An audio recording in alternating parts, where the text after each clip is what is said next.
I'm Robert Perez. Today, I'm with Richard Chambers, President and CEO of the Institute of Internal Auditors.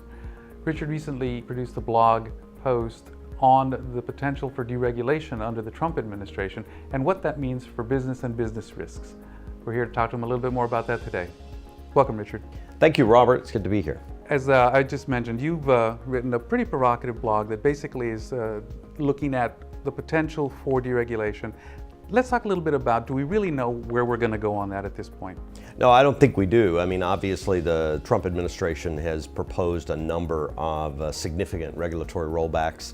There's even talk in Congress about some changes in legislation around Sarbanes-Oxley and some other legislation. So I don't think we know where it's going to end up. But I think that for me, the thing that is alarming is that a lot of businesses are very enthusiastic about the idea that all these regulations are going to go away and they're not going to have to spend the kind of money to monitor and mitigate them. Yeah, and you've made very clear, just because the regulations are gone doesn't mean the risk isn't gone. Tell me a little bit about that. Well, I think we have to remember that, despite what might be said about Congress from time to time, that our legislative branch of government is usually responsive to some gap or some serious need in society. So, for example, following the Enron and WorldCom scandals, we had congressional action to put into place legislation over internal controls over financial reporting. And that's because there was a serious risk, the risk to the capital markets, the risk of erosion of confidence by investors in companies.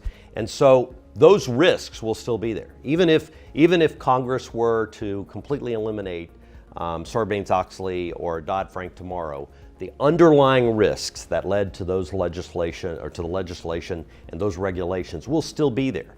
And so companies who kind of carelessly or enthusiastically strip out the controls, stop monitoring, stop spending the money to ensure that there's strong internal controls and risk management, those companies are headed for disaster, because I think we have plenty of evidence over history that when companies are not well controlled, when risks are not managed, ultimately calamity ensues.